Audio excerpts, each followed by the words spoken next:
Hi friends, ఈరోజు వీడియోలో home made గీ ఎలా చేసుకోవాలో చూద్దాం. ముందుగా అయితే మనం ఒక 1 వీక్ వరకు స్టోర్ చేసి పెట్టుకున్న మీగడ అంతటిని ఒక బౌల్లో వేసుకొని చల్లని వాటర్ వేసి మజ్జిగలాగా చేసుకోవాలండి. అలా కొంచెం సేపు కనుక మజ్జిగలాగా చేసుకున్నాక మనకు వెన్న అనేది సపరేట్ అవుతుంది.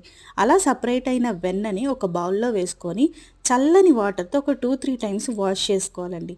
వాష్ చేసుకున్నాక మనకి ఫ్రెష్ వెన్న అనేది రెడీ అవుతుంది. ఇప్పుడు దీన్ని మనం స్టవ్ మీద పెట్టేసి మరిగించుకోవాలండి.